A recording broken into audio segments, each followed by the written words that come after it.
What's up, everybody? This is going to be a real talk video. Usually this is the type of video that I would do on my second channel, but I basically put things where they suit, where they fit.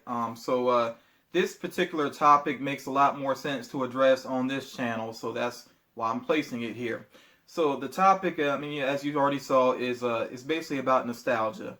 I think nostalgia a lot of times really clouds people's vision, and it causes them to be very dramatic, basically. So, I'm going to go and get directly to the point here. Basically, when it comes to franchises that people grew up with, that people really love, they become a little overprotective of them, and they will just completely trash like new renditions of them. For example, let me go and give you at least two examples. For one, G.I. Joe, Rise of Cobra. Before this movie even came out, like, people were already all online just trashing it like crazy. It was ridiculous. And a lot of the controversy was over the mech suits that they wore, which was only one scene. It ended up being just one scene in the movie. I guess some people thought they would wear mech suits the whole time, which I don't understand, because they showed enough in the previews to make it obvious that they weren't going to wear those the whole time. You see them in their different costumes. So, and I think people kind of were proven wrong also about those, because the scene in the mech suits was, and I keep saying mech suits, but I guess exoskeleton would be more appropriate. Yeah, but that actually ended up being like one of the best action sequences of that year, not just in this movie, but of that year, because I remember that. I remember thinking like, wow, as much as people trashed this movie, that was one of the most exciting action sequences that year. And the movie overall is very cheesy. It definitely has its low points.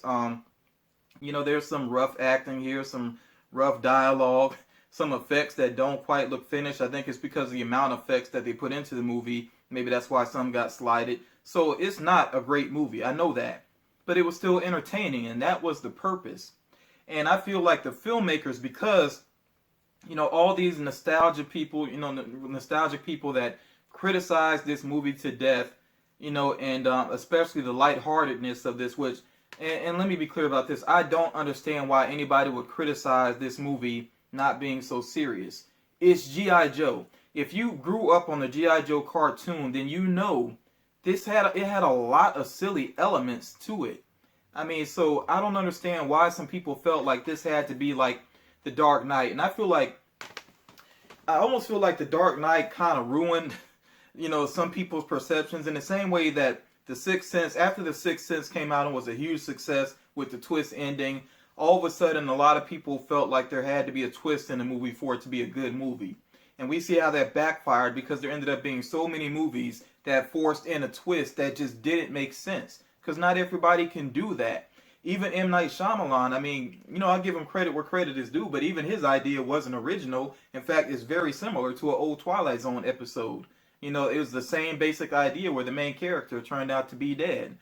So it's not completely original there. And I didn't give a spoiler warning, because if you haven't seen The Sixth Sense, then I don't know what to say. But anyway, so yeah, with G.I. Joe, people they've expected it to be like The Dark Knight. And after The Dark Knight, a lot of people expected, these properties to be taken so serious, but that doesn't work for everything. As a matter of fact, the next G.I. Joe movie, after this one, I think it was Retaliation, it was so boring. I hated that movie. I was in the theater just like I'm about to doze off and fall out of my seat, and I could just tell that even though it still has some silly elements to it, like the RZA, playing I forgot, a Ninja Master or what, a Hard Master, that's what it was. Yeah, that was definitely silly, terrible makeup job and all that. And it has some silly elements to it, but it wasn't a fun movie. It tried to take itself so serious, and again, I don't think that made any fanboys happy. So, another example would be Ninja Turtles. And I know right away some people are cringing already just at the sight of this movie. But again, you got to realize that, okay, I'm going to say it this way. People that are so nostalgic, what you love is still there. If you really love the original Ninja Turtles animated series, it still exists. You can find it. You can buy it on DVD, Blu-ray. You can get your hands on that. Same thing with Cobra. If you like the old Cobra, you can get that. You can also buy the old movies, and there are more modern takes on G.I. Joe that are more serious in the comic books, and then also animated movies as well. As a matter of fact, I have an animated movie. I'm not sure if I still have it or not, but I know I've seen an animated movie that came out a couple years back that did have a very serious tone to it. And it actually handled it better, I would say, than G.I. Joe Retaliation did. But yeah, the things that you love, they still exist. So I don't know why people get so dramatic and say, oh, they're stepping on my childhood. No, they're not. That's just so dramatic. Like, you know, especially some guys, they just turn into complete drama queens when they see something they don't like that's new, and that's ridiculous to me. So Ninja Turtles, I know the look of the characters, a lot of people weren't feeling that, and I'll admit, like, when I first saw, I think the first reveal was of Leonardo, and when I saw Leonardo, especially with the nose, I was like, what? Like, I thought it was a joke at first, you know, but I did go see this movie in a theater with my nephew. He loved it, and just being there with him and seeing his excitement for it and everything, and how much he was entertained by it, that helped me to enjoy it too. And I think there is, you know, a couple of strong elements to this movie. Again, it's not a great movie by any means, but I did enjoy some of the action in it, like the even though it was very forced in, the downhill scene, you know, with the snow and everything. I thought that was a well executed action sequence. Splinter, I like that Splinter actually fought well in this. You know, he's truly a fighter. Even the Shredder mech suit, which some people hated that, I thought it was pretty cool. You know, so I didn't completely trash this movie. Now the sequel, I did not like the sequel, but and this is where I'm fair about things, and I feel like other people should be fair about things. Even though I really did not like that sequel, I didn't say, like, I didn't hop online like they need to kill the franchise and this is garbage, you know, and you know, anybody that likes this, you know, you're crazy, which some people tend to do that. We can't all like the same things, you know, so people really need to get over that attitude. They get so upset when somebody likes something that they don't. But it would be a pretty boring world if we all like the exact same things. You know, that's not interesting. So people are going to have their different tastes, and we got to respect that. But yeah, Ninja Turtles, like I said, if you like the old Ninja Turtles, it's there. Also, I know that some people like the Nicktoons Ninja Turtles, you know, so you have that there. This movie didn't hurt anything. It really didn't. You know, this in the sequel didn't hurt anything. I mean, if you don't like them, you just don't like them. It is what it is. Same deal for Power Rangers, and I'm not a Power Rangers fan, so I don't have any, you know, Power Rangers items in here to show you all, but I know with the Power Rangers, a lot of people are watching it very closely, and some people are skeptical, some people saying it looks good, you know, they're kind of waiting and seeing or whatever. But you know, for adults, I do want to remind you all that it's about this generation now, the kids that are growing up now, you know, what they're going to be entertained by. Let them to decide whether they like this or not, because it's really geared towards them. Of course, they throw in those Easter eggs. You know, filmmakers know to throw in Easter eggs for the older fans, but we got to learn to step back sometimes and be like, okay, this is more so for kids, you know. So that's my attitude about it. And I know for some people get so heated about this, and I think it just needs to stop. All this nostalgia, sometimes, like I said, it blinds people, and it makes people kind of mean as well. You know, especially some of the things that people say online that are completely unnecessary. So yeah, step back, especially if you have kids. Let your kids enjoy what they enjoy. You know, I would hope that parents don't trash franchises around the kids that the kids are really feeling. Like, you know, if your kids like, you know, the modern Ninja Turtles, that's them. You know, that's on them.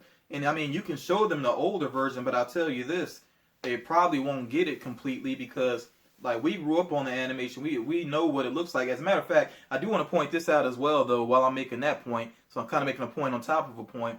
Okay, so for one thing, kids may not get into those older versions, but also, a lot of times, our memory is not really true to what we saw, you know, or it may have been okay for that time period, but it doesn't cut it now. As an example, I loved the 90s X-Men cartoon. I think a lot of you did. You know, if you're watching this video, a lot of us love the 90s X-Men cartoon. But I'm telling you, if you get a chance, hop on YouTube. You know, go on YouTube. You can do a search. Look at some clips of that series. That animation is not held up well. I don't think it would entertain kids nearly as much as it entertained, you know, people of my generation coming up watching it. So some things have not held up so well, and some things, honestly, they weren't that great to begin with. It's just that we were looking through them through the eyes of, being a child. Like He-Man, Masters of the Universe. That's another one that it's actually on Netflix. I'm so glad it's there. I need to watch some more episodes, but I watch it in a completely different way now. As a kid, it was just cool action to me. That's what it was. Now when I watch it, I see how ridiculous it is. Like how silly some of the voices are. How there's like big lapses in logic at times, and it's more funny than anything now. But I'm entertained by it though. But it's, like I said, it's just in a different way. So just I would say kind of keep your nostalgia in check and be fair about things. That's the big thing. Be fair. And I want to end up on another point here real quick, because this was something that happened a couple years back that really bothered me. There were so many people that trashed Man of Steel.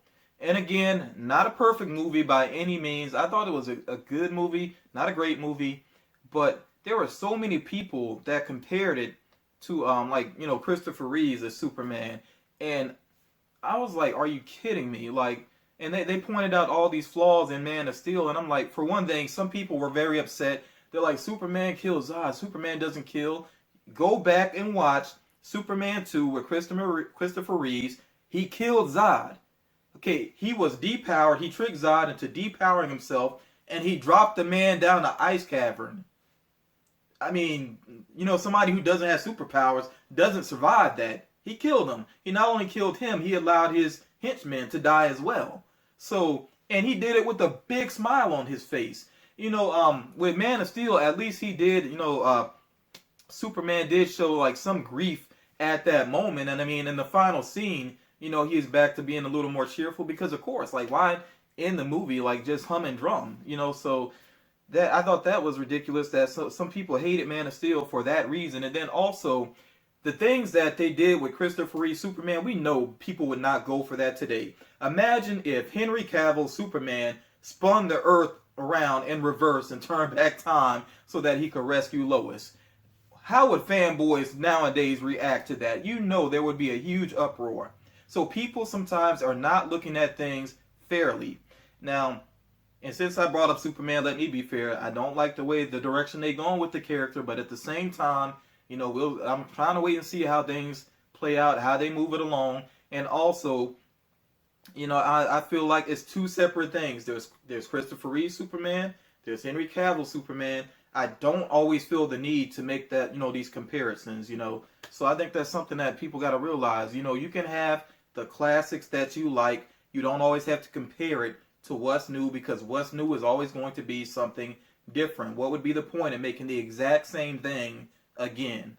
There really is no point to that. So yeah, I've definitely gone on enough here about this. I have no idea how long I've been talking. Hopefully this video isn't too long, but yeah, I want to hear from you all. What do you think about the way that people react to older franchises being renewed? Do you think people really look at things in a fair way, or like me, do you think some people really let nostalgia cloud their judgment? I want to hear your response to this. And yeah, thank you all for taking the time to watch. Talk to you all again real soon.